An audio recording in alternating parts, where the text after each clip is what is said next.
part 3 of my lava table build. Today I'm going to be covering my sanding process and roughly what I've been up to. So stick around and I hope you enjoy. So I've already done the first 2 boards. So this is the board number 1.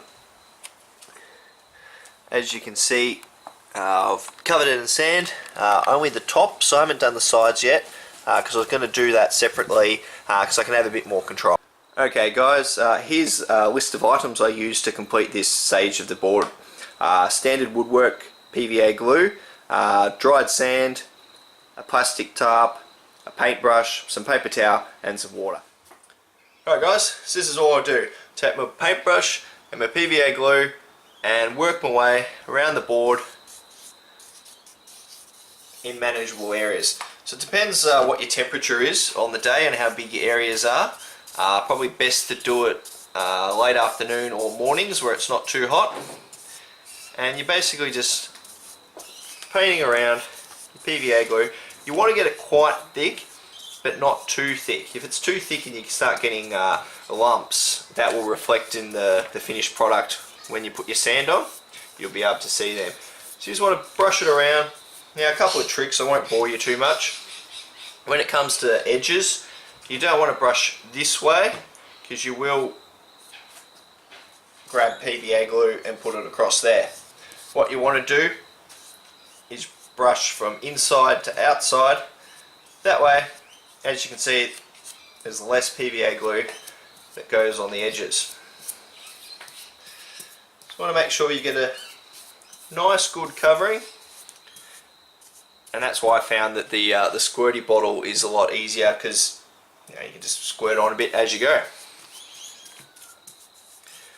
So for this first stage I'm actually only doing the top, so I'm not going to do the inside bits yet, just because that requires a bit more concentration so I don't get it everywhere and it will slow down this process.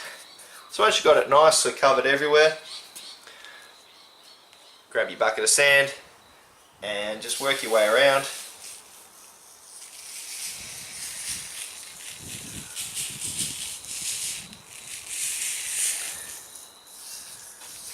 Nice and easy, covering everything that you're covered in glue.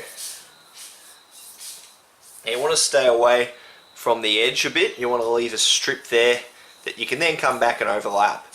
You don't want to be painting over the sand that you've already put down with PVA glue because that will get messy.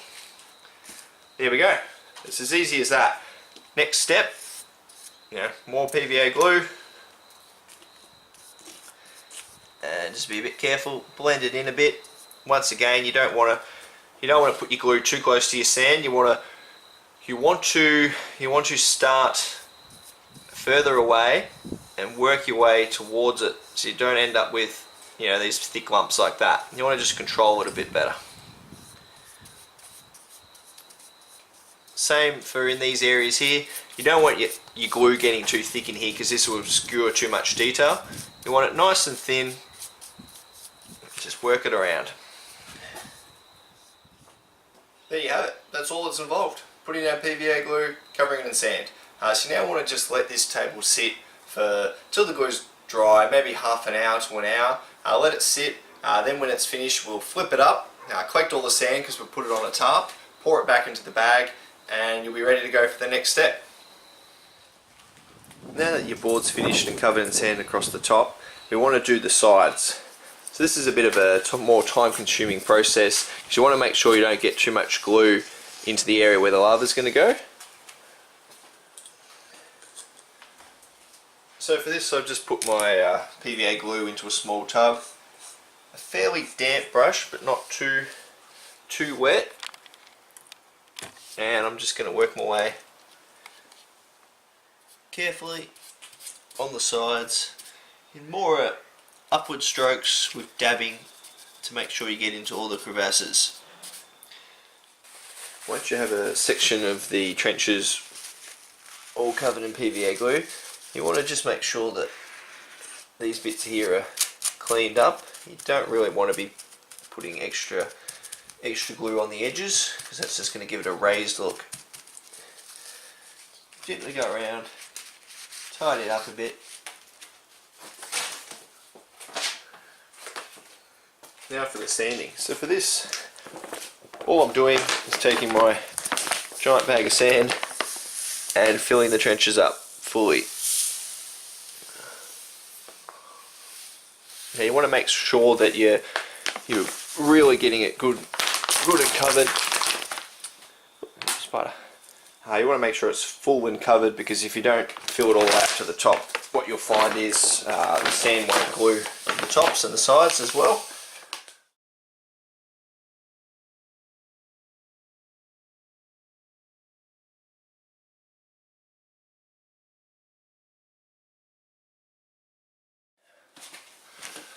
So in terms of the amount of sand you need for this job, like I said at the start of the video, I bought a 10 kilogram bag. If you're actually looking at it now, I haven't used that much sand at all. But you need the quantity to be able to pour it all over your board to get the coverage.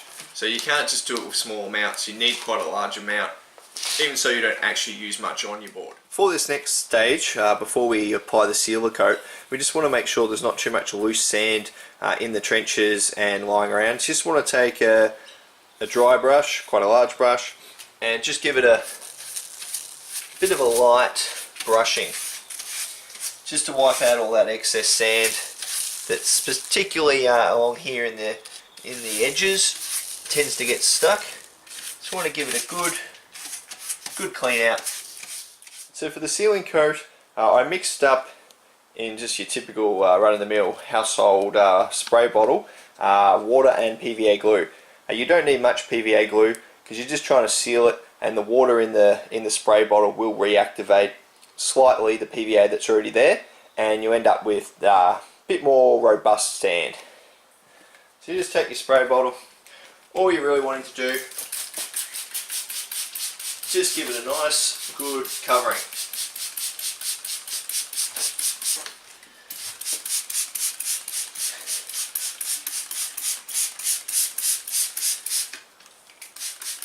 You don't need to absolutely drench it, but you do want to make sure that when it comes to painting, that this sand isn't just going to brush off. Make sure you get down into the sides. Now I'll show you how I'm going to do the lava. To do that, I'm going to use acrylic gap sealant. So you want to use acrylic because it's water based. Using foam, you don't want to use any methylated spirits or terps because it may melt. So you just want to take this. What you want to do is lay down a very thick bead of caulking. You might think not too thick, but you'll be surprised.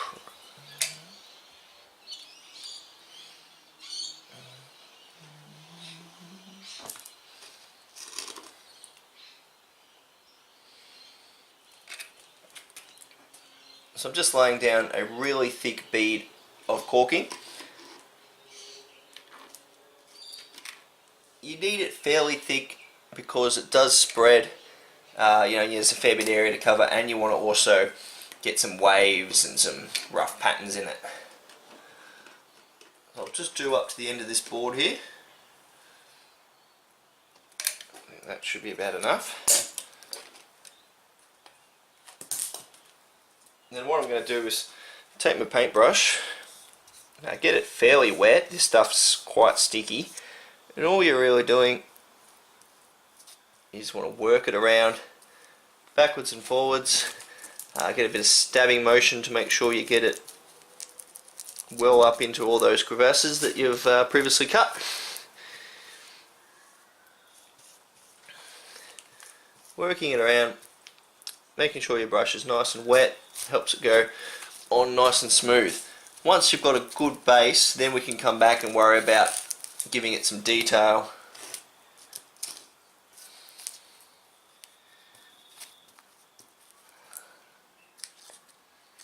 You need a few brushes on the go while doing this, because you do have these small little areas that can be a bit fiddly.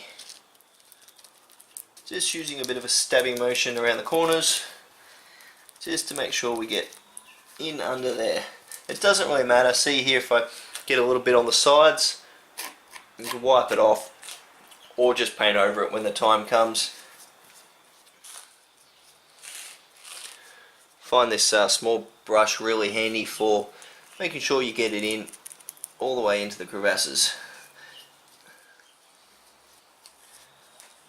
Now that I've got quite a good covering, you'll see that it's thinned out quite a fair bit.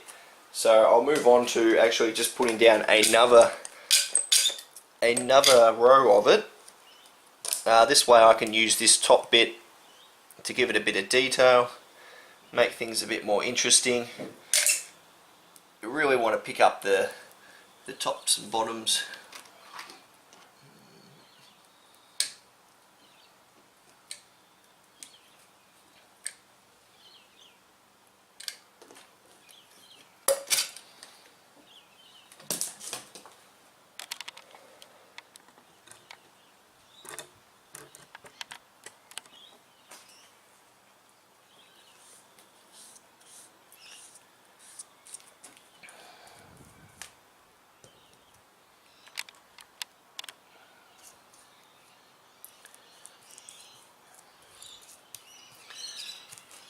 So for this second layer, now you want to give it a bit more detail. You can use a bit of a stabbing, kind of like you grab it and lift it up, forming crests of waves. It's a bit like whipped cream. Or you can just use your brush to gently shape the way you want it to flow. There really is no right and wrong. It's going to look good when you come to paint it. All these little rough bits and bits sticking up and down, you'll be able to use some highlights, a bit of dry brushing, really give it some colour. All the lava's now complete. I'll just give you a quick overview of what it looks like.